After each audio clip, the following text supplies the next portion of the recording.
Mashiach. Shalom, shalom, shalom, shalom. Yeshua Mashiach.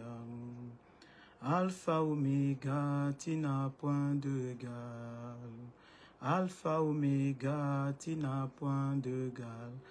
Oh, Yeshua Mashiach. Shalom la brèche, shalom everybody. Shalom la bisogno, so que la paix du Seigneur soit avec nous. Toza na kati ya lendi milombe, na tem na biso ya Rebo Shaka. Yeshua Mashiach. Tem na biso ya moi ezali garde ton feu allumé. Yeshua Mashiach. Yeshua Mashiach. Tu es la lumière qui donne la vie. Oh, Yeshua Mashiach. Ça démarre avec Jésus. Lundi Bilombe, ça démarre avec Jésus. Ça démarre avec la brèche. Ça démarre avec tout le monde. Yeshua Mashiach. Alpha Omega, tu n'as point d'égal. Verbe créateur de Dieu incrié. Oh, Yeshua Mashiach. Yeshua Mashiach. Toute la création t'appelle Adonai. Oh, Yeshua Mashiach. À la mention de ton nom, tout genou fléchit, tout est langue confesse Jésus. À la mention de ton nom, tout genou fléchit, tout est langue confesse Jésus. Yeshua Mashiach. Shalom everybody, shalom, ça démarre avec Jésus, ça démarre avec la brèche. Lundi Bilombe, on est là, ça démarre. Yeshua Mashiach. Alpha Omega, tu n'as point d'égal. Oh, Yeshua Mashiach. À la mention de ton nom, tout genou fléchit, toute langue confesse Jésus. À la mention de ton nom, tout genou fléchit, toute langue confesse Jésus. Yeshua Mashiach.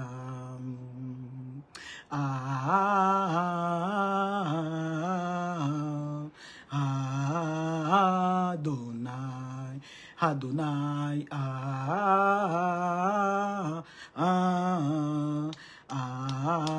Adonai. Du lever du soleil jusqu'à son couchant, que ton nom soit exalté. Alléluia. Adonai, Adonai, Adonai.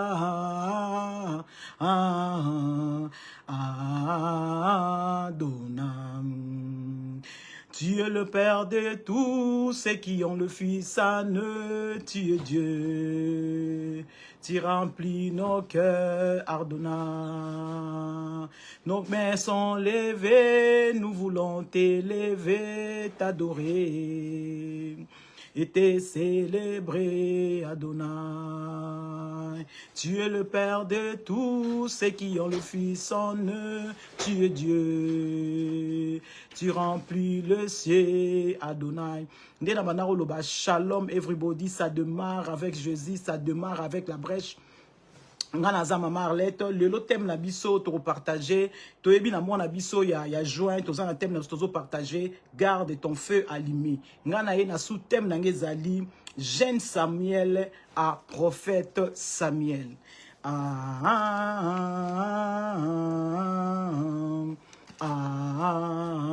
Adonai.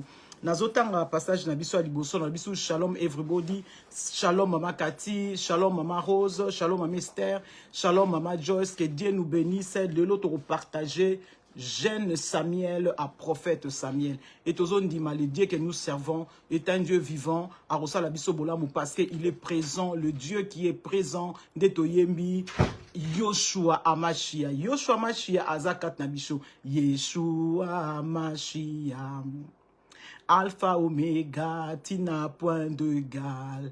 Oh, Yeshua Hamashia. Tozo partager les nautoloba. Thème nabiso à moi na mois de mai na kata la brèche ezali garde ton feu allumé. Ngana ena sous thème na ngezali jeune Samuel à prophète Samuel. Tozo que nous retanga 1 Samuel 3 verset 1 à 12. 1 Samuel 3, 1 à 12, na rosala lecture kangourou, na otanga pe na rosala lecture kangourou, tobandi na kombo na Yesu Masia, shalom na biso nyonso, que Dieu nous bénisse, que la paix du Seigneur soit avec nous. Parce que nous avons le Dieu vivant. Nzambo to sambe la razan nzambe na bomoy pas nzambe na bomoy azan nzambe na bomoy. Et loko moko teleke la nzambe pe yango na lobi et loko moko teleke la on a lobi shalom. Que la paix de Dieu soit avec nous. O tolobaka nothing broken, nothing missing.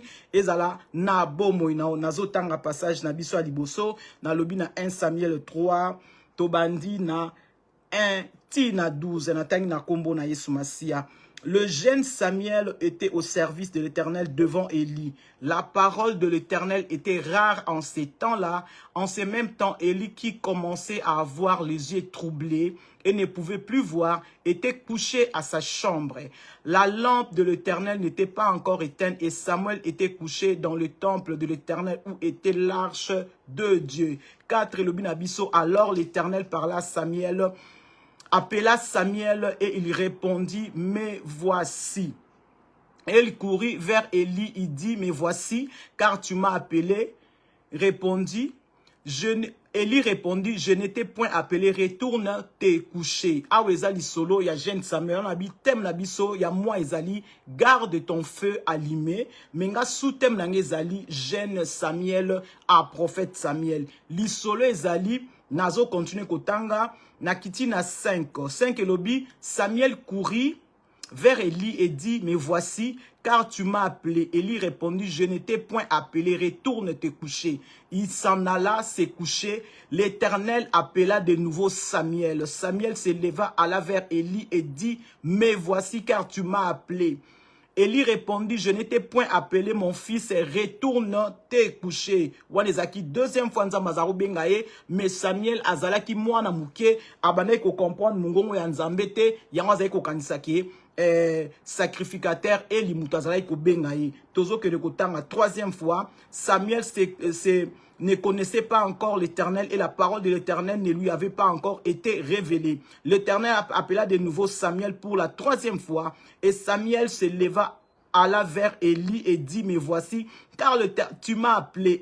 Élie comprit que c'était l'Éternel qui appelait Samuel et il dit à Samuel, va te coucher, si on t'appelle, tu diras, parle Éternel, car ton serviteur écoute. Samuel est allé se coucher à sa place. L'Éternel vint se présenter, il appela Samuel comme les autres fois. Samuel répondit, parle car ton serviteur écoute. Pourquoi tolobi tem nabiso jeune Samuel à prophète Samuel pour atomoni ne bandeli Nzambe azobenga le jeune Samuel abana comprendre que Nzambe mutama bengai tant ba bengi pambala liboso akepa sacrificateur Élie. Babenge deuxième tour à pas sacrificateur Élie. Tant comment qui troisième tour à sacrificateur Élie a dit que non ezangaite mutu nazo benga yo po eza Nzambe soka bengi mbalo lobake mosali na yo azo yo kabongo Nzambe akoyebisa yo makambo nini o azala ngo besoin ayebisa to sote wana sote to kitali solo tina se to mona le jeune Samuel tant andimaki ton serviteur écoute Nzambe apparaît qui est makambo sur prophète et sur sacrificateur Élie. Awa, garde ton feu allumé. toro continue lisolo pona kotala ndeko na biso Samuel azaki mwana mukie azalaki kola na kati ya temple pembeni ya arche ya covenant abandaki koyoka mongongo ya Nzambe te mais plus ademeraki na kati ya temple nde akomaki koyoka mongongo na Nzambe pe akomaki prophète yango tolobi jeune Samuel a prophète Samuel pourtant azalaki jeune abandaki ko comprendre mongongo na Nzambe te mais tant awumelaki na temple awumelaki kosala musala na Nzambe a comprenaki ndeni Nzamba lobaka et a ni tolobi a gardaki fe na ye pe moto wane continuer ko pela jusqu'à ce qu'il akomaki prophète Nzambe akomaki ko parler sur makambo batu toromona le jeune Samuel o azaki jeune o abandaki ko comprendre te mais par la suite de temps a comprenaki tangu roi Saoul ayaki pa na azaki na Saoul apamba ayaki pa na a comprenaki Nzambe mutatindi pa na ngapona pambola Nzambe alobelaki supona David akomaki roi ezaki na nzela ya Samuel otolobi le prophète Samuel mais avant azaki na le jeune Samuel abane ko comprendre te nde tozoloba na mwana biso ya juin thème na biso ezali garde ton feu allumé. Le jeune Samuel soki a gardé qui fait nae allumé te alingaki akoma na place wa akomi wana te ko wumela na se na makolo na Nzambe ko wumela na kati na etonga bien ko wumela na ko yoka mongongo na Nzambe et ko permettre yo o garder fait na yo allumé. Samuel azaki jeune mais akolaki na makambo na Nzambe suka vie na ye et continue ki bien yango nazo encourager ngana yo to garder fait na biso allumé na bonzambe nde tokomona makambo nini Nzambe akosalela biso. Bible lobi na biso je serre tes paroles dans mon cœur pour ne pas pécher contre toi. Mutu oyazo bomba maloba na Nzambe kat na ye bien mutu oyazo bomba moto na Nzambe kat na ye Nzambe wana akobana ko se révéler na ye na makambo ebele na ba sorte ebele Nzambo to sambelaka azanzambe na bomo ayebio ayebinga yango azosala biso bolamu yango na mwana biso ya juin oyo amemeli biso thème garde ton feu allumé. Nani ako garder feu na ye allumé ndenge nini oko garder feu na yo allumé nde tozoloba pona mutu a garder feu na ye allumé esengeli aza toujours na makolo na Nzambe na sia makolo na Nzambe en écoutant la parole en lisant la Bible en priant en gênant ndeka molimo na Nzambe zo kamba yo yomoko ozo tanga maloba na Nzambe yomoko ozo ka maloba na Nzambe yomoko pe ozo bondela et omona moto na erotika la toujours mais soki okoka robondela te ata 5 minutes ata 10 minutes ata 30 minutes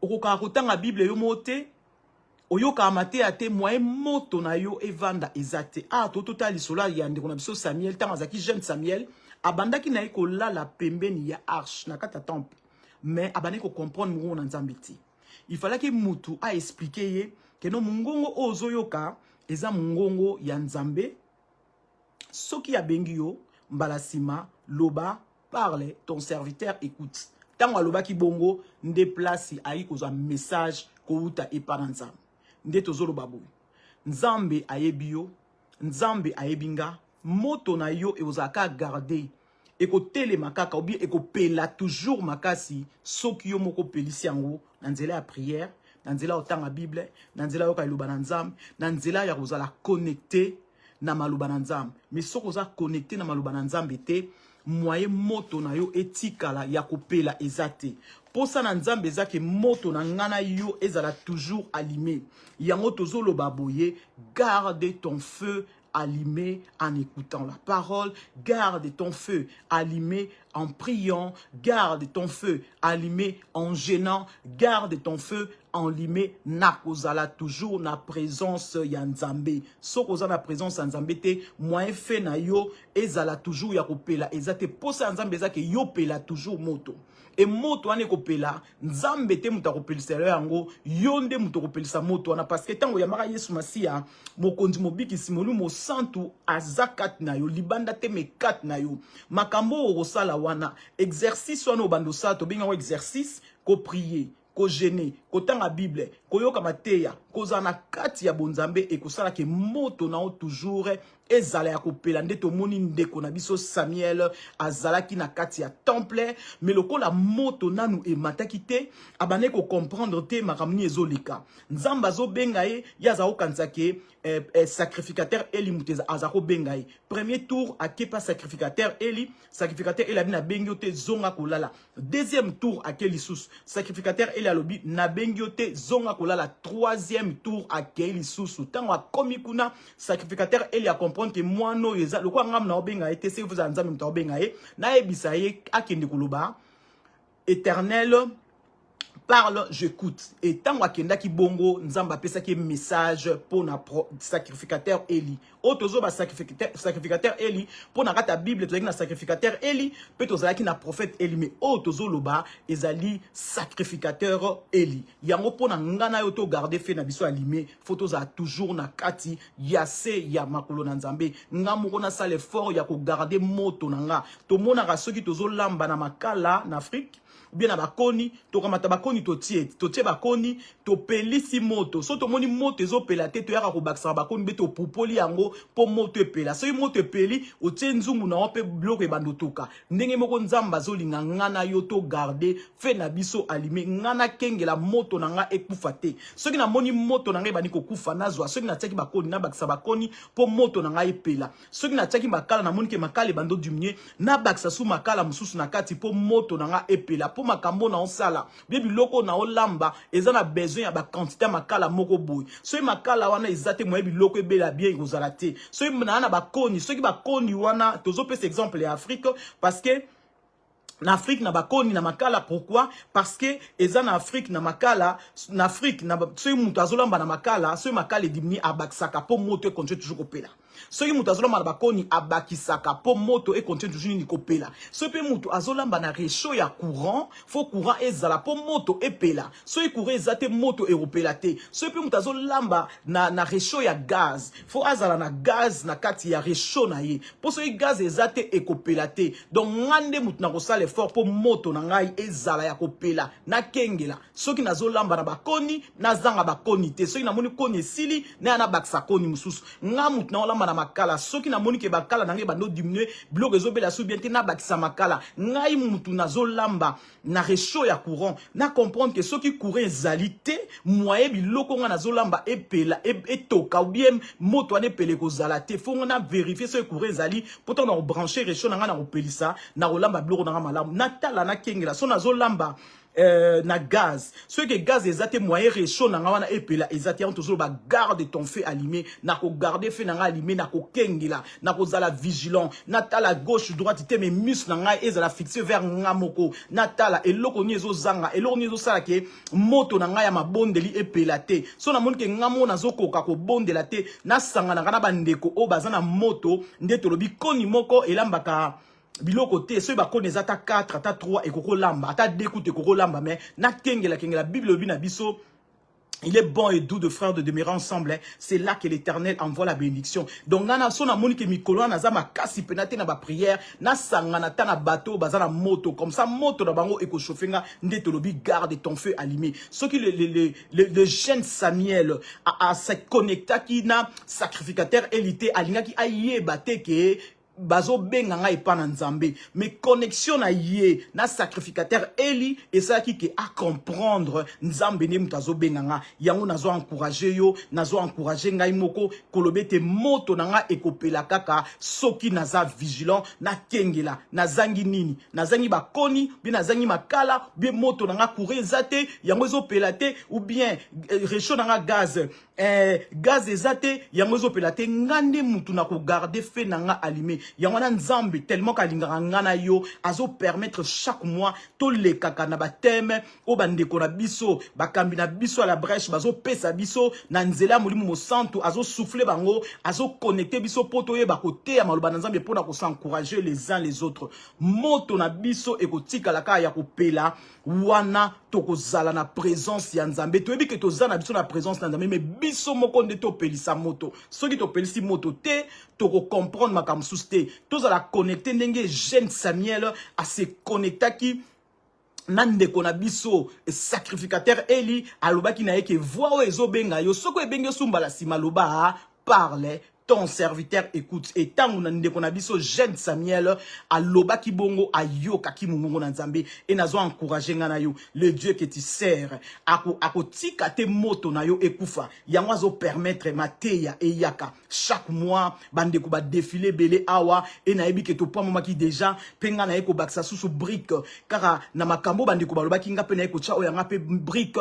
pour na ko encourager biso toujours que moto na biso ko pela toujours tant toza na présence dans nzambe tant tozo luke lo na nzambe so na moni ke ngamo na zo mi kokate na luka mutu moko bi mi balé oya ko encourager nga otoko 5 sane ba koni po moto na biso epela malamu et na zo ndima nzambe oyo asala ki ke le jeune Samuel a se connecté na sacrificateur Eli il est le même hier aujourd'hui éternellement a ko permettre que moto na ekufa a ko sala yo pe o se connecter na mutu et bongo mutu wana na yona ye bino mi bala ensemble moto na bino ko pela pe boko kene musika to so kene ko continuer na liso na biso ko tala ndeni le jeune Samuel ni bandeli a comprendre mungu nzambe te mais kaka le même jeune Samuel par après a komaki ko comprendre ndenge nini nzambe azala ki koloba ndeto lobi garde ton feu allumé mutu te a kosala ke moto na yo etikala kopela yo moko na nzela ya lisungi ya molimo mosantu molimo mosantu na yo akosunga yo po moto na yo etikala toujours ya kopela et nazo ndima le Dieu que tu sers a yebio akolingate ke moto na yo ekufa yango yeli biso thème na mois de juin garde ton feu allumé sous thème na ngezali jeune Samuel à prophète Samuel tozo continuer kotanga ikara na 1 Samuel 3 1 à 12 sikot na otanga na 16 à 21 kaka 1 Samuel 3 16 à 21 na tegna komuna Sumasia. Mais Élie appela Samuel et dit, Samuel mon fils, il répondit, mais voici. Élie dit, quelle est la parole que l'Éternel t'a adressée? L'Éternel ne me cache rien, que Dieu te traite dans toute sa rigueur si tu me caches quelque chose, c'est qu'il a dit. Awali solo et continue kaka. Po tambaza robenga Samuel ezaki ndepo nzamba pesa ye message ya sacrificateur Eli. Soki to kititi na suka to mona nzambe apesa ki ndeko na biso jeune Samuel message pe message wana yango to moni ndeko na biso sacrificateur Eli azotu na ye loba message li nzamba pesio pe Samuel alobaki message nzambe apesa ki tozo que ndeko continuer liso na biso tozo que ndeko tala na 1 Samuel 9 1 Samuel 9, verset 1 à 3. 1 Samuel 9, 1 à 3. Bible le binabiso. Alléluia. Bible le binabiso. Tu vas comprendre que le jeune Samuel, oyo kuna na tango kuna. Azaï ko comprendre ma ramute, mais awa, alongwe, na pe système na lobby. Jeune Samuel à prophète Samuel. Pourquoi? Le jeune Samuel, il y a 1 Samuel 3, abane ko comprendre nzamba za rolo bate, mutasunga ki ezaki sacrificateur Eli. Mais les prophètes Samuel tant a commis prophète Samuel a commis ko comprendre que non, likambo ezabo yango tozo tanga na 1 Samuel 9 1 à 3 to sauter to tanga susu 6 à 8 na teng na komone sumasia. Les ânesses de Kis, père de Saül, s'égara et Kis dit à Saoul, son fils, prends avec toi l'une de tes serviteurs, lève-toi, va à la recherche des ânesses. Il passa par la montagne d'Éphraïm et traversa le pays de Shelisha sans les trouver, et ils passèrent par le pays de Shalum et elles n'étaient pas là. Ils parcoururent les pays de Benjamin et ils ne les trouvèrent pas. Il était arrivé dans le pays de Chip.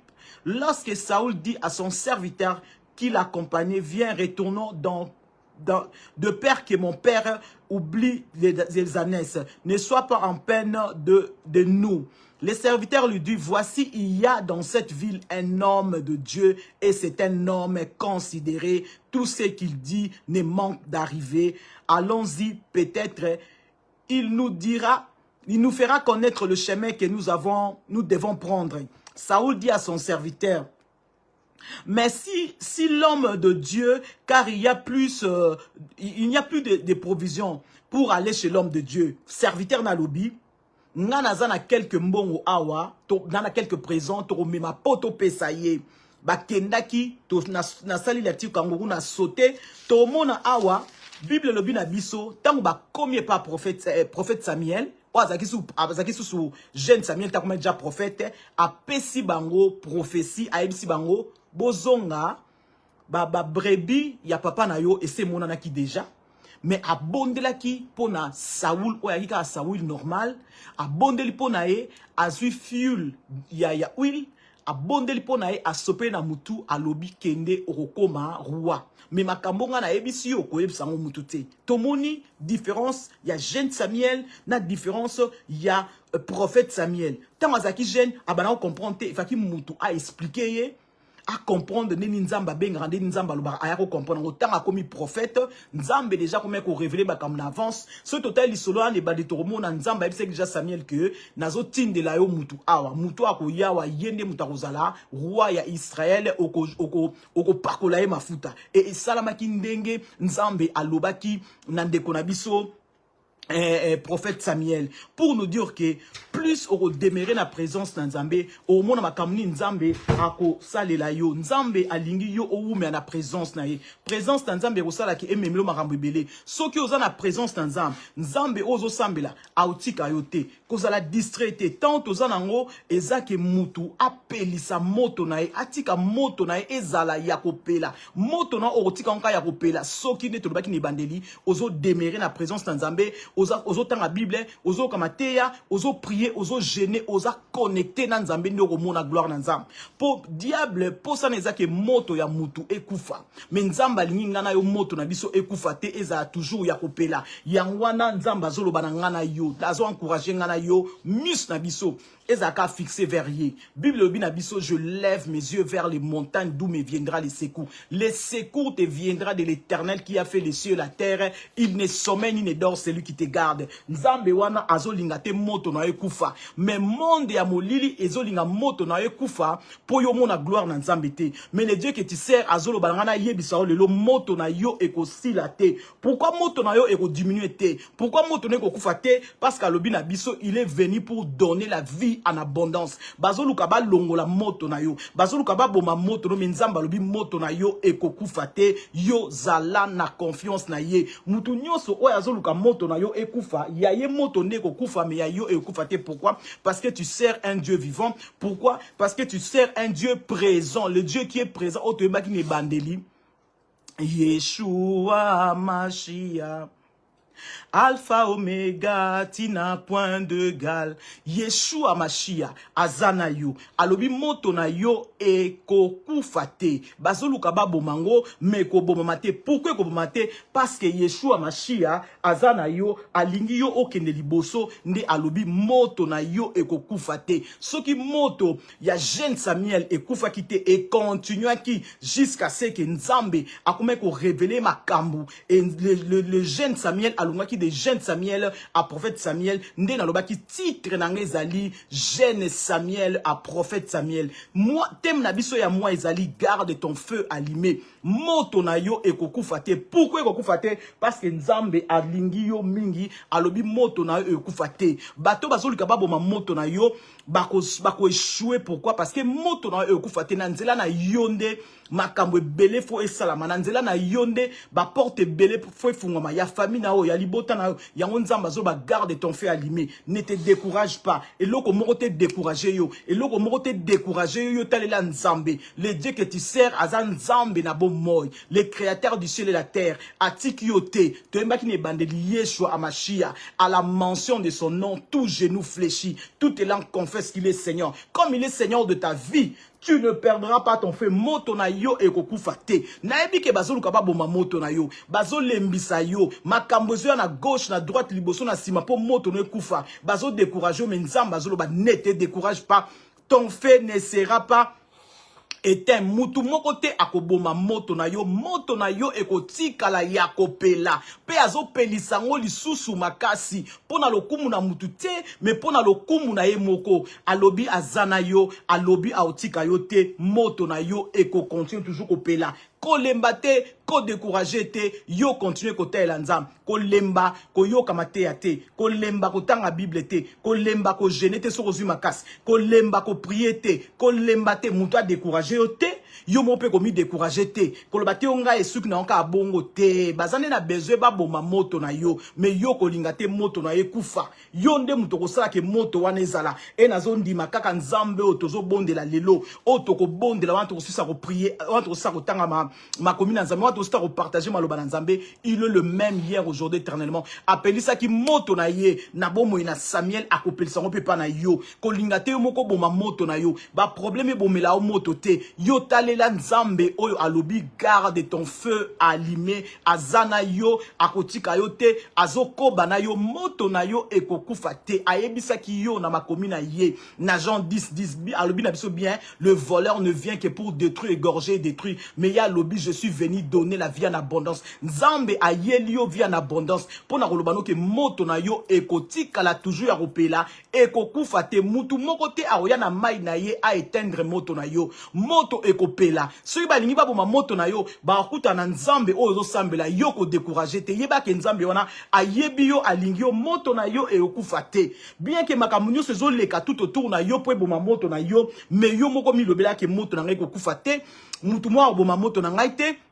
Nga mo pe na ko décourager te likambo wana ko bomela nga moto te moto na ngai ko zala toujours na ozala toujours moi na nzambe na ko lemba ko prier te na ko lemba ko sambela te ata lobi na ko sambela te mais lelo na ko sala effort ata na sambela ki 5 minutes moto na ngai ko pelaka toujours ata na sambela ki 3 minutes na ko zala toujours na présence en nzambe ba problème e bomela nga moto te na zala toujours wana to moni le jeune Samuel makampe komela ki tanga pesa ki prophétie wana azala ko zala na prophète na sacrificateur Eli akufa ki ba ne ba kufa ki mais le jeune Samuel azala ki toujours na présence na nzambe et nzambe afungola ki ye makambo belé suka lokola demiraki lokola garda ki son feu allumé moto na ye et continua ki et ça ki et mema ki ye akoma le prophète Samuel oyo a oenyaki roi Saoul oyo a oenyaki roi David diable azana besoin a bebisela o makambu po na suite de temps o mona gloire te po na suite de temps famille no e mona gloire te mais nzamba lobi moto na yo ekozala toujours ya kopela mutu moko te akoboma yango yo zala na confiance ya nzambe ozo sambela wana ba problème ezo ya na vie na yo po eboma moto kat na yo mais kotika te ba problème wana ebomela yo moto nzambo sambela kaza nzambe na bomoy mabe ko koma te mabe moko ekokomela yo te mabe moko ekokomela bana yo te moto ne kokufa te moto za toujours ya kopela ndeto lobi thème na biso ya mois de juin garde ton feu allumé ndeto yaki na lisolo ya jeune Samuel akoma ki prophète Samuel po avanda ki wana na sena makolo na nzambe agarda ki moto na ye et moto wana ndenga garda ki esaki ki akoma prophète Samuel. Tu as un Dieu puissant, ne te décourage pas, ne te lamente pas. Kolela lela te na misu na batu kenga makambo yo na moni esili kaka bazolinga yo oloba ba négativité. Pour yo moko opes accès na diable, ne donne pas accès au diable. Quel que soit le problème, ne donne pas accès au diable. Tant yo opes accès na diable te, moto na yo ekozala toujours allumé. Ceux qui opes accès na diable azana besoin yo opes aye accès pour aboma moto na yo. Mais tozolo ba moto na yo ekokufa te. Pourquoi moto na yo ekokufa te? Parce que ton Dieu a lobi moto na yo ekokufa te. Garde ton feu allumé. Garde ton feu allumé. Zana confiance ya nzambe. Di lever du soleil jusqu'à son couchant, que ton nom soit célébré. Adonai, Adonai,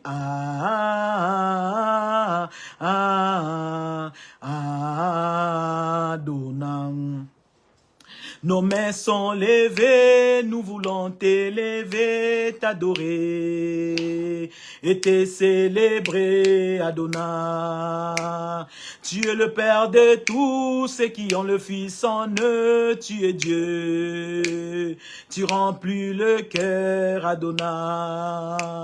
Tu es le Père de tous ceux qui ont le Fils en eux, tu es Dieu. Tu es Dieu, oh, tu remplis le cœur, Adonai. Nzambe na nguya, aza nzambe na bomoy, aza donai pona yo, alobi lo remonte komela yo, aza yo Yoshua Mashia pona yo alobi moto no ekotika la ka kopela ba o bazuluka moto no ekufa moto no ekokufa te ekoza toujours kopela parce que yoza mwana na ye parce que ayebio na kombo na akotika yo te azana yo alingi miso na yo kaka ezala fixé vers ye ko décourager te ko lela te ko murmurer te azanzambe na yo oya yebio na kombo na yo alobi ton feu restera toujours allumé mutu moko te akoboma moto na yo nyonso ezosala na po moto ne kufa moto na yo ekufa te parce que nzambe alobi moto na yo kokufa te aye pona kopesa yo vie en abondance mutu moko ta kolongola vie en abondance o nzambe atie kat na yo mutu moko ta kolongola moto o eza kat na yo moto wana ekobanda toujours ka kopela ate banda ko diminuer lokola nzambe aza kat na yo lokola yo zo olingaka nzambe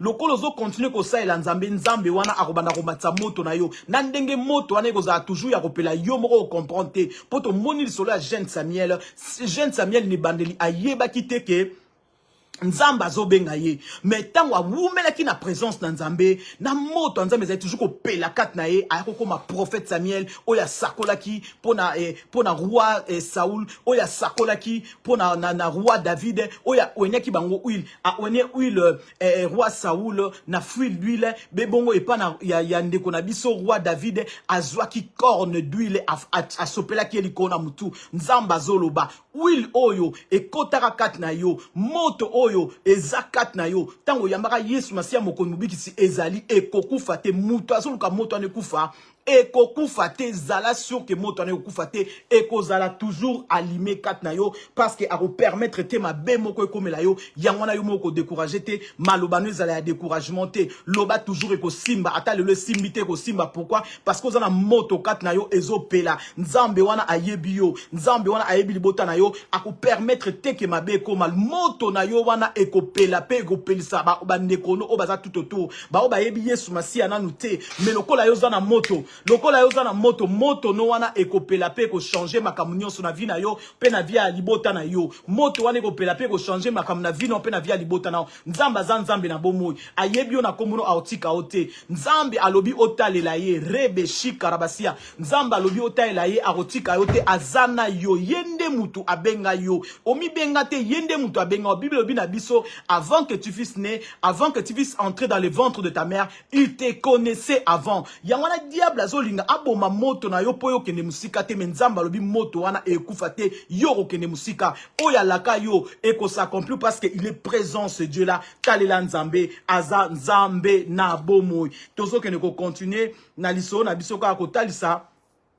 Le prophète Samuel, bien que akufaki me moto na ye memaki ekendaki na ye tina sama bele a prophète azaya ko kufa me babimisie na se ya kunda pona a prophétiser likambu ya ndeko Samuel pour nous montrer que moto ezakat na yo tango ekota kat na yo ekota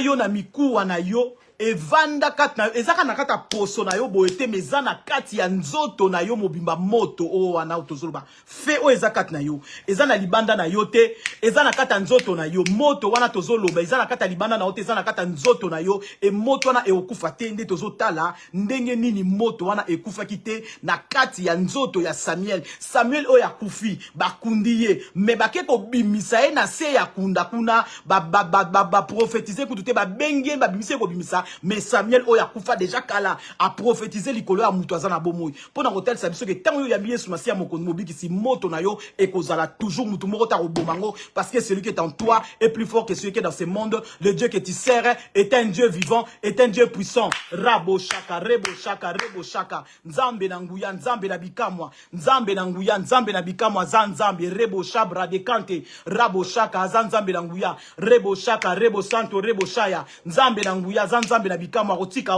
akotika libota na ote rabo shaka rebo mandra sibraya reko santo rebo shaka nzambe na nguya nzambe na bikamwa nzambe na nguya nzambe na bikamwa akotika yote azana yo ayebi libota na yo tozoke nekotala makamuni nzambe asalaki na Samuel oyo akufaki deja mais lokola nzambe nzambe na bikamwa lokola nzambe atikaka teke moto ekufa kati na bomoi na mutu nzambe wana rabo shaka reboshaka reboshaka rako santo robosia nzambe wana atika kite moto ekufa kati na Samuel akufaki mais akendaki na moto na ye et moto anesalaki ke ebimisisa prophétie tozo ke nekotala wana tozo fongola na 2 rois Ndoroboshe brade kante ban rakoshe kereboshua wana tozo fongola na 1 roi mesha bande reboshaka nzambe azanzamba gloire nzambe azanzamba vie nzambe azanzamba changement nzambe azanzambo ayebinga nzambe azanzambo ayebio alobi moto na yo ekokufa te nani azolinga abomela yo moto kolinga te moto na yo ekufa kopesa accès na diable te moto na yo ekokufa te parce que azanzambe na bomoi moto na yo ekufa te parce que nzambe azanzamba victoire moto ne ekufa te parce que nzambe azanzambe ya victoire nzambe élévation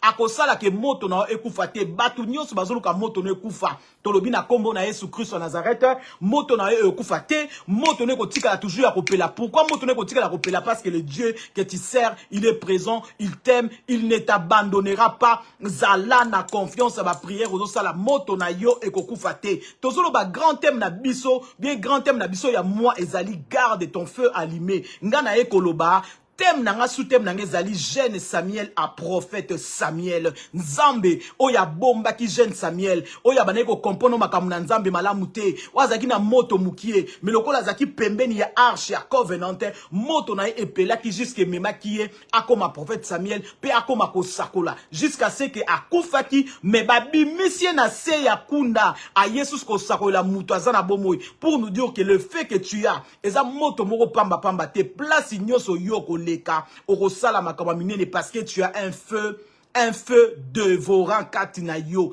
molimo mo santu aza fait dévorant katinayo ako dévorer makamunyo so ezolinge destroy yo na katanzoto ako tumbango yo garder ton feu allumé kolinga te moto na ekufa ba problème ebomela moto te ba difficulté ebomela moto te ko zanga ebomela yo moto te maladie ebomela yo moto te tu as un Dieu qui a mis le feu en toi. Oya yebisi ngana yo, il est venu donner la vie en abondance. Bazo lunga moto na yo kufa me moto na yo eko kufa te. Tozo kende kotala lisolo ya Samuel kakapo le loto partager sur jeune Samuel à prophète Samuel. Tozo kende kotanga 1 Samuel 28 12 à 18 na tag na komu na Yesu Masia. Bible lobi na biso, lorsque la femme vit Samuel, elle poussa un cri et elle dit à Saoul: pourquoi m'as-tu trompé? Tu es Saoul le roi.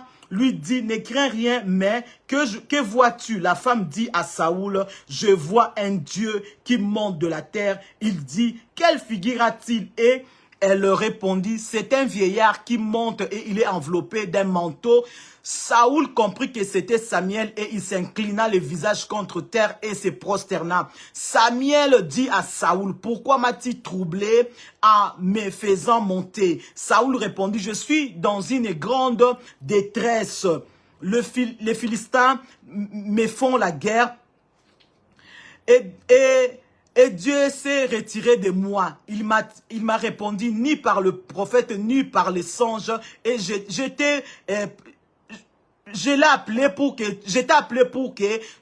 que tu fasses connaître ce que je dois faire. Samuel akufa déjà surtout na katika lisolo mais ce que tengero de bande tourmona roi Saoul akomaki na ba problème akene koluka to benga bango nini mandona nganga ou bien bato batal sa makambo akeko tal sa makambo abinga makambo na ngezo simba te mais ngana ye obimiselanga mutu moko obimiselanga yi Samuel nde sikoyo moi si on attend invoquer Samuel nde abimi abandolo banaye Samuel alobi na roi Saoul o troublenga pourquoi nga na vandaki nanga yoka muta sa kufa déjà pour na hotel sabiso ke moto na yo ezakaka na kati ya nzoto na yo kaka pamba te eza tina mikuwa no moto no eza partout peut-être ta lisolo mususu muto pa kufaki ndoko la moto ezalaki mikuwa ya muto ezaki nini elamusaki muto ezongisa muto na bomoyi pour nous dire que yeso yo yamba aza n'importe qui te moto eza nango eza moto apama te yango diable azolinga moto wana ekufa po sobe ekufi omona makambo te totali.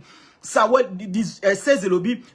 dit: pourquoi donc me consultes-tu puisque l'Éternel s'est retiré de toi et qu'il est devenu ton ennemi? L'Éternel te traite comme je te l'avais annoncé de sa part. L'Éternel a déchiré les royautés d'entre tes mains et t'a donné à une autre, à David. À ABC est clair. Alobi. ngana si na kufa na ngana lali na repo na nga yo yepa mamando na bien mutu bato basala batala makamba bimisanga pona peso message na kolobano ezaka message moko po avant Samuel akufa apesa ki message ke nengo sali makambo sali wana okotika suna bokonte okolonga na bokonti yango na siko Saul amoni ke makambo ezo simbate aluki partout makambo ezo simbata ba ke aluka mutu oyo akobimisela e Samuel po Samuel apesa e message ya 47 ans so ba bimisi Samuel ba apesa message mususu mais Nzambe azon seka le même message au prophète Samuel apesa ke tango azaki na bomoi alobi na yo royauté na yo e ozala diviser mutu ako remplacer yo ezali David alobi ne clair pourquoi tokena lisolo yo tolobi jeune Samuel à prophète Samuel. Pourquoi total ici? Pour total sabisoke. Jeune Samuel tant azaki non mwana mukie kolala li pembeni ya tabernacle et pas ya sacrificateur Eli. Abana ko yoka mungongo na nzambe banako comprendre ngote. Faki mutu azala pembeni na ye a expliquer que non mungongo zoyoka eza mungongo ya mutu pa po mateza mungongo nzambe kende yoka makamba kolobana ope ko mona makamwane au salama. Et Saoul ezaki Saoul te Samuel le jeune Samuel ayokaki penza ma pesa ki message à livrer ki message n'est pas ya sacrificateur Eli to continuer ki na lisolo ko mona ndeko na biso Samuel azalaki susu petit Samuel na kata temple te mais akomaki prophète Samuel likambu aveya nzambe abande ko yebisa ye to yisu kota to moni ndeko wana akufi mais moto na ye ekufa kite donc pour nous dire que mutu nzoto na ye koko kufa mais esprit ya mutu ekufa kate to moni esprit ya Samuel ebimi et pesi message donc pour nous dire bazo attaquer pour bazo baki eloko ezakat na yo soki ba longoli yango moyo okende musika na nzambe zate mais nzamba zoluba na yebisa yo nzamba zoloba na yebisa nga moko moto na yo ekokufa te soki Samuel ayambaka Yesu Masia mokonzi mobikisi te moto na ye zalaki akofi na sa mabele bake babimisi ye abimi apesi message ebongo yo muto zala bomoi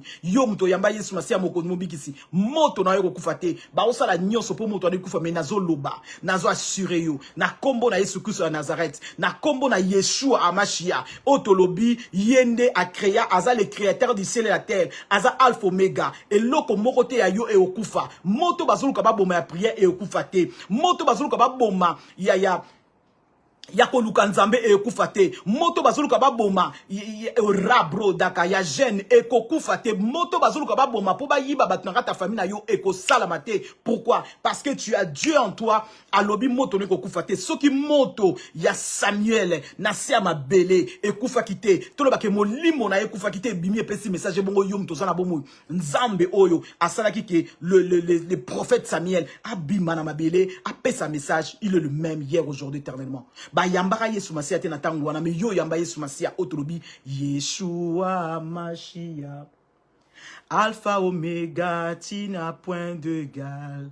Oh, Yeshua Mashiach.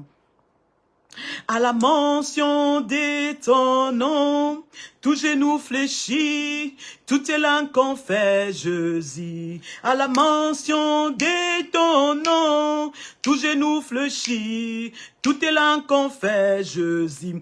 Yeshua Mashiach, Azanayo, le roi de gloire, Azanayo, Nzambwazaki na jeune Samuel, Akmemakie, Moto ane continue kinaye, Tchakomaki prophète Samuel, Moto ane kufakite, O Rabo Shaka. Il est le même hier, aujourd'hui, éternellement. Ton feu ne sera pas éteint. Je t'assure, ton feu ne sera pas éteint. Moutounyo so azuluka moto na yekufa. Eko kufa te parce que Yesu azali. Soki Yesu azali te tolobaki non moto na yekufa. Mais moto na yekufa te. Atoko kasuko prier makasi na lobaki. Oko kasuko prier mingi te. Mais yebaka ke moto na yo eko kufa te. Nyonso ne usala makake po baba boba moto na yo. Mais njamba lobi nanga na yako yebisa yo. Car on est aux na mois de juin. Tolobi ke garde ton feu allumé. Yonde muto kosala ke moto na yo ezala allumé. Moto na etika la rozala allumé. Eko kufa te no matter what.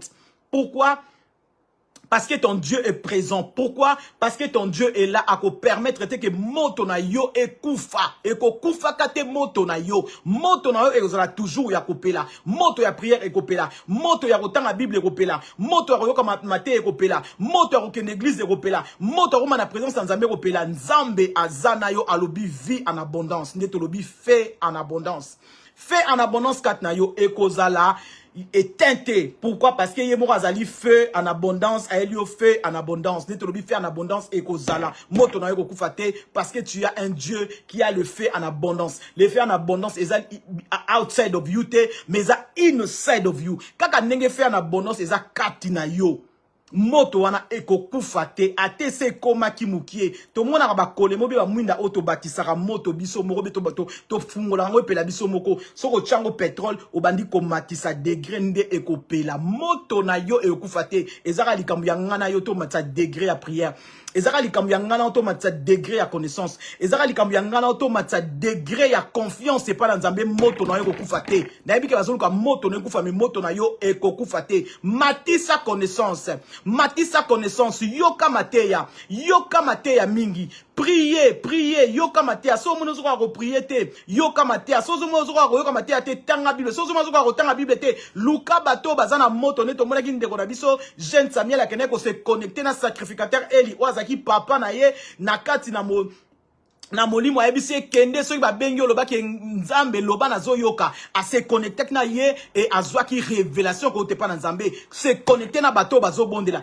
atana mutu moko zana partenaire na ya prière oyo ekozala ke so na besoin problème na bengi to prier ta 10 minutes to prier ta 5 minutes po bazolinga moto de kufa mais yo changer ba stratégie pour na moto na yo ekufa te zala na partenaire ya prière so gaza moko et aux amalam so pe bazami balé problème ezate so pour se connecter na ba ndeko na bango confiance bo bondelaka problème ezate nde tozolo ba moto na yo ekokufa te. Thème na biso ya mois de juin ezali garde ton feu allumé sous thème na ezali jeune Samuel à prophète Samuel to parcourir Bible to mondeni azaki mona muke abana comprendre tina ndenga yeko comprendre enzambe ndenge amimaki onde tozoloba ton feu ne sera pas éteint ton feu sera toujours allumé oyo azoluka moto na yekufa eko kufa te wana toboyi eko kufa te tozotanga Lisolo ya suka poto bondela arabo shaka rabashia le Dieu qui fait que ba moto na biso ezala ya kopela azanzambe aeli biso moto en abondance aeli biso fait en abondance moto na yo ekufa te pe kosila te ba onyoso ba sopelaka yo mai pona moto na yo ekufa e osila te po moto na yo eza libanda te eza kati na lokola eza kati ekokufa te ba koko sopelo mai libanda ba problème ebele libanda po ba boma moto na yo mais moto na yo ekosila te parce que ton feu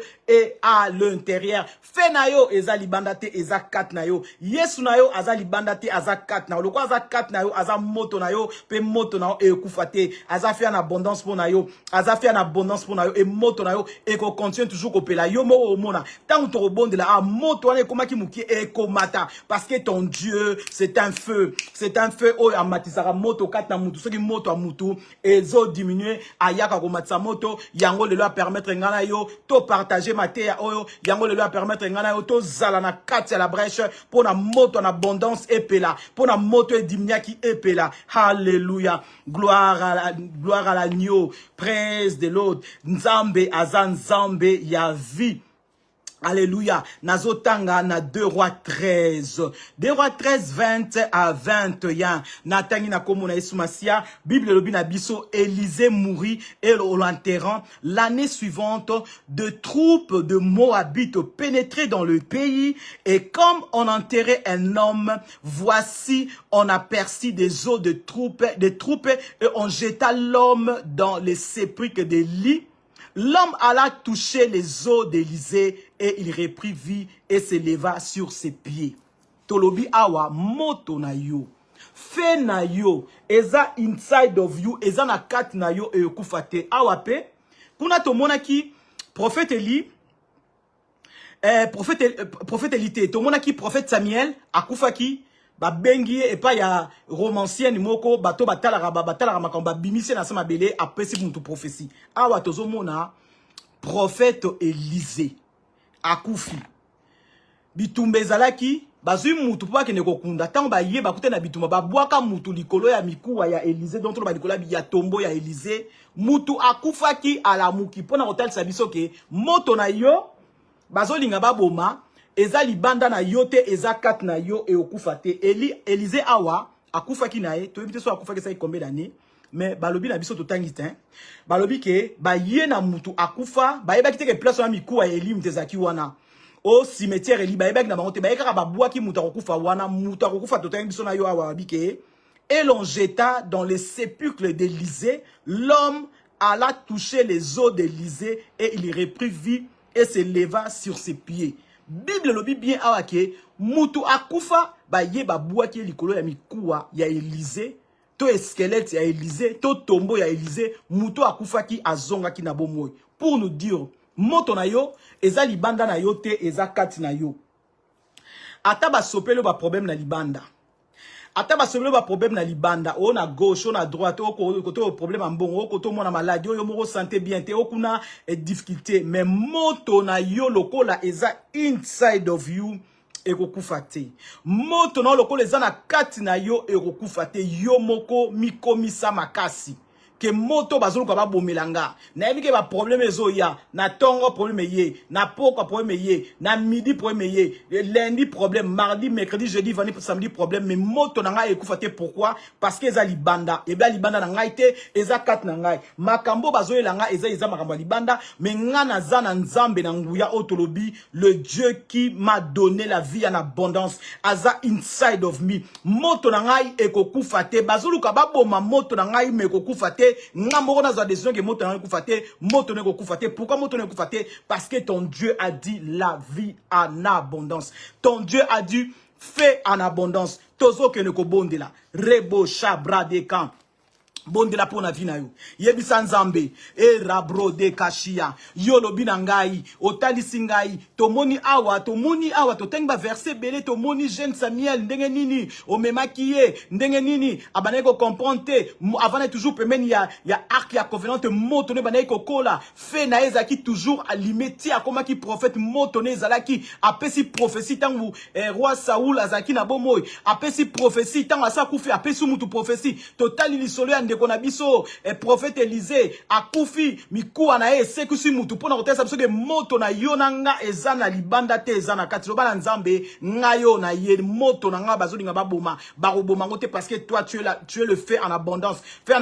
eza libanda na nga te eza kati na nga moto na yo kufate bondela pona moko mitika na maboko na nzambe rabro de cocher compter raba marandre sebreko souffle Saint-Esprit rodoba chanda baba moto bazoluka baboma ya vina nga eboma te na kombo na Yesu Masia rebo shakarabasia na lingi moto na nga erimen na lingi moto na nga etika la moto epela je garde mon feu allumé rebo shua parce que tu es là yo le baki na nga vie en abondance moto na nga ekokufa te bato bazoluka moto na nga ekufa ekokufa te bato bazoboka na nga ba problème ebele ba difficulté ba sorte nyonso po moto na nga ekufa na lobi ekokufa te rabo shaka vie na nga ekozala toujours meilleur parce que tu es là araka et rabo shabrade mon feu sera toujours allumé comme le feu de jeune Samuel à Ezaki toujours allumé tant Ezaki jeune à Kola qui tient comme qui prophète moto na ezaki toujours yanga pe moto kozala moto na kufa te moto azoka moto na kufa ye a kozala confondu parce que Bible le bilanga tous ceux qui espèrent en toi ne seront jamais confondus comme j'espère en toi je ne serai jamais confondu reke chabra moto na kufa te moto na kufa te moto na kufa te rabro deka je un grand Dieu reko chabra ma rebo saka me reko shaka mi rabashia ba problème ba bwa kelingai ekobo mangai te na kombo na Yesu maladie ba bwa kelinga pona moto na kufa eko boma kondima na ngai te moto na yo tukala toujours ya kopela na koza toujours na kondima parce que olobi na nga na makomi na yo tous ceux qui espèrent en toi ne seront jamais confondus rende besheka comme j'espère en toi je ne serai jamais confondu yo olobi na nga vous servirez l'Éternel je bénirai vos pains vos eaux et je éloignerai la maladie au milieu de vous Père éternel nga na opeso merci Seigneur parce que tu vas éloigner tout ce qui n'est pas de toi dans ma vie na kombo na Yesu Masia reko shabra neko reko maru andraba zibra kate Ndorobobo sheka nekira badrebo sandro sebra kato mana ne kasaka te ko rubasia bato bazuluka moto na kufa moto na kufa te ekotika toujours ya kopela marabashia na yamba Yesu Masia mokonzi mobikisi yondo zavia na bonus kat nanga yondo zavia fait na bonus kat nanga yondo lobaki nanga rabashika bashia cela ça plus sur leur chat cela ça plus sur leurs chevaux mais comme moi j'invoque l'Éternel moto na kufa te oazuka moto na kufa basa la confondu na kombo na Yesu ma vie entre tes mains ma vie entre tes mains ma ma vie entre tes mains. Ndrebo Chabro, Deko, Tekore, Marou, Mandrebo Saka. Nazo libéré, psaume 118, verset 17. Non, je ne mourrai pas, je vivrai. Je témoignerai les œuvres de l'Éternel. Rekoshi Kabashia. Yolobi Nanga, je veux que tu prospères à tous égards et que tu sois en bonne santé. Bato Bazoboa Kelangai, Rebo Shua, Ba maladi, Ponga Moto Nanga Kufa, na dikli, na declare, na kozala, na kufa te. Bato Bazoboa Kelanga ba problème. Po Bazolu Kangana dinda, na kodinda te. Foi Nanga kozala toujours. Parce que foi Nanga za para mutute. Foi Nanga za para yo moto Nanga ye ko kufa te. Soki moto, ya Rabro Dekaya, Merebo Shua, ya prophète Élisée, ezalaki toujours akufa miku ane se kusa batu ngape moto nange kozala toujours pona yamba yo mokonzi pe mobikisi bango kutu bayamba kiyote soki moto ya prophète Rako Shaka ya sacrificateur Eli Rendo Boshowa ekufaki yanga ekokufate yanga moto ekozala rekeshika barashia moto ya Samuel ekufaki te ezalaki toujours parce que ba bengie na séjour de mort abimi apesi prophétie ayambaka Yesu Masia mokonzi mobikiste yanga moto ekozala moto en abondance ekozala parce que tu es le fer en abondance yonde fer en abondance moto nanga prière ekozala moto nanga mabonde ekozala moto nanga jeune ekozala moto nanga otanga Bible ekozala moto nanga ke l'église ekozala moto nanga oyoko mate ekozala mutu moko kitanga na sete na kombo na Yesu Masia plan yo so molili contre ma vie po na ngana kita eza destroy na kombo na Yesu na destroy rako shaka mandrebo sabroka marako toko rebo sua rika mandraze maroto koseko toboshia marako saka Père éternel couvre-moi par ton sang couvre-nous par ton sang que ton sang nous couvre que ton sang nous protège na libéré ndrobo saka psaume 91 verset 1 celui qui demeure sur la brute repose à l'homme tout-puissant que ta protection divine soit sur nous. Yolobi na biso ke 1000 tomes à ton côté, 10 000 à ta droite, tu ne seras jamais atteint. Rekoshua, basulu koba kwe sa biso, toro kwe ya te, moto okufa te, moto koza toujours opela, na kombo na Yesu. Yolobi na biso si en forme de complot contre toi, cela ne viendra pas de moi, mais tous tommas ton pouvoir, na kombo na Yesu. Plano so mo lili, poto kwe ya, to anilango, o rabo shaka, to dismantle lango, to decline lango, to delete lango, in the name of Jesus Christ of Nazareth, rendo shia. Imprécation na bango ezonge la bango moko moto nange kokufate et daro kobasha divination na bango ezonge la bango moko moto nange kokufate mutu no so l'imprécation incantation contre ma personne kengana dinda nzambe e rabo shaka mabele fungwa melaye na kombo na Yesu Masia mutu nyonso oazola kelanga mabe arako shaka bila kelwane zonge la emoko rako shaka yo le binanga toute langue qui se lèvera en justice contre toi, tu la condamneras. Nous avons condamné minoko nyonso eza na nord, na sud, na est, na ouest, na Afrique, na Amérique, na Asie, na Europe, na Océanie, na condamnango, na lobi obazola kelanga, na déclaré cela n'aura pas lié. Cela ne s'accomplira pas au nom de Jésus. Ouais, qu'on s'accomplit, on a vu nanga oeza yo, na rabo shaka, nazo déclaré tozo la victoire, nazo déclaré nous sommes la tête et non la queue, nazo déclaré to rechouette parce que en Jésus nous sommes plus que vainqueurs, toko triompher parce que celui qui est en nous est plus fort que celui qui est dans ce monde, on est clou sur le bas qui tout est accompli pour la bisoto de Kimia, pour la bisoto de Sengo. Seigneur, nous te bénissons, nous te levons, c'est toi le grand Dieu, c'est toi le Dieu tout-puissant. Nous te célébrons, Yolobina Bisso, au Kante Meshia, tu nous abandonneras pas, tu nous laisseras pas, nous te célébrons pour la Nyon Sosali. Que ton nom soit célébré, que ton nom soit exalté, tu es le Dieu de notre paix, tu es le Dieu de notre force, nous te célébrons, Nzambe na bomoy. Merci, Nandengyo Sungi Bisso, Obandaki na Bisso Alpha, Tokom Nasuka yo Omega, Topeso merci, Nalobi mon âme bénit l'Éternel, oublie aucun de tes bienfaits, voici ce que je vais repasser dans mon cœur, que les bontés de l'Éternel ne sont pas épuisées et ses compassions ne sont pas à leur terme, elles se renouvellent chaque matin. Seigneur, merci pour ta protection, merci pour tout, merci parce que tu es là au cœur de nos vies et c'est toi qui nous fais vivre, nous te célébrons. Que ton nom soit glorifié, que ton nom soit exalté. In Jesus' mighty name we pray and I say amen, amen, amen. Nzamba pambola biso, merci. Mukolo malamu kimi nzambe zaliko na biso place sur le camp na yoto mona gloire nzambe shalom nzambe otolobi na film broke na film missing ezala partage na biso mutu nyonso azoluka mabe ekomela biso Tolobi mabe rokomate parce que nous avons un Dieu vivant et notre feu ne sera pas éteint parce que Azan Zambi le feu en abondance. Que Dieu nous bénisse, que la paix de Dieu soit dans nos demeures. Shalom, to next time, bye bye.